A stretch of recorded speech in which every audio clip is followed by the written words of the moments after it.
সেই ভুতুরে জায়গা, হাজার হাজার চামচিল্কা যেই জায়গায় একসাথে দেখা যায়, আমি সেই জায়গা দেখানোর জন্য তোমাদের সামনে আমি চলে এসেছি সূক্ষ্ম ব্লগ ভিডিও নিয়ে। তো তোমরা সেই জায়গাটা শুধু আজকে দেখতে থাকো। তো শুনতে পাচ্ছ, হাই হ্যালো গাইস, সবাইকে গুড মর্নিং। সো গাইস, আমি আজকে এমন একটা ভয়ানক জায়গায় তোমাদের সামনে নিয়ে চলে এসেছি, তোমরা দেখলে অনেকেই হয়তো ভয় পেয়ে যাবে। আসলে আমি এখন যেই জায়গায় তোমাদের সামনে নিয়ে চলে আসব, সেই জায়গায় হয়তো অনেকেই দিনের বেলা আসতেও ভয় পাবে, রাতের বেলা তো দূরের কথা।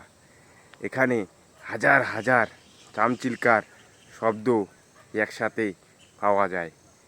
তোমরা হয়তো কেউ বিশ্বাস করবে না আমার কথা, যে এমনও কি জায়গা থাকে যেখানে হাজার হাজার চামচিল্কা একসাথে দেখা যায়। সো গাইস, তোমরা যারা যারা আমার কথা বিশ্বাস করোনি এখনও, বা যারা যারা বিশ্বাস করো না, তাদের জন্য আমি আজকে সেই জায়গায় দেখানোর জন্য তোমাদের সামনে চলে এসেছি।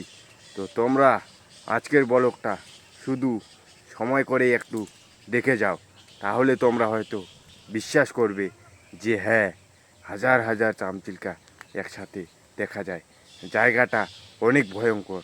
যদি কারো সাহস থাকে তাহলে রাতের বেলা এই জায়গায় আসলে পরে বুঝবে যে জায়গাটা কতটা ভয়ানক হয়, বা জায়গার শব্দটা কতটা ভয়ানক দেখতে হয়।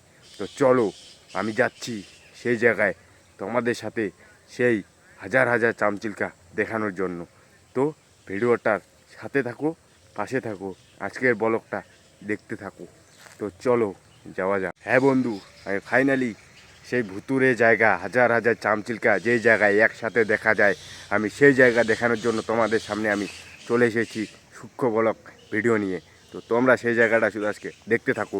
তো শুনতে পাচ্ছ যে হাজার হাজার ভয়ানক শব্দ চামচিল্কার। তো চলো ক্যামেরা পেছনে করি, তো তোমরা শুধু দেখো। সো বন্ধু, দেখতেছ বাসের মধ্যে হাজার হাজার চামচিল্কা এখানটায় ঝুলে আছে, এই বাঁশঝাড়ে দেখা যাচ্ছে। সো এই গাছে দেখো, হয়তো অনেকেই বিশ্বাস করো না। সো দেখো, এই গাছের মধ্যেও হাজার হাজার চামচিল্কা ঝুলে আছে। সো এই বাঁশঝাড়ে দেখো হাজার হাজার চামচিল্কা। সো এইখানটায়, সো গাছ, এই জায়গায়, এই বাঁশঝাড়ে বা এই জঙ্গলের মধ্যে যতগুলা গাছ দেখা যায় বা যত বাঁশঝাড় আছে, সব জায়গায় হাজার হাজার চামচিল্কা একসাথে থাকে। এত হাজার হাজার চামচিল্কার যদি তুমি শব্দ শুনতে চাও, তাহলে ঠিক সন্ধ্যার সময় এই জায়গায় আসো, তাহলেই বুঝবে যে এই জায়গা কতটা ভয়ানক হয়, ভয়ানকভাবে এই জায়গায় একটা রূপ নিয়ে থাকে। তো আজকের ব্লগ আমার এই পর্যন্তই। নেক্সট ব্লগ আসবে কালকে থেকে।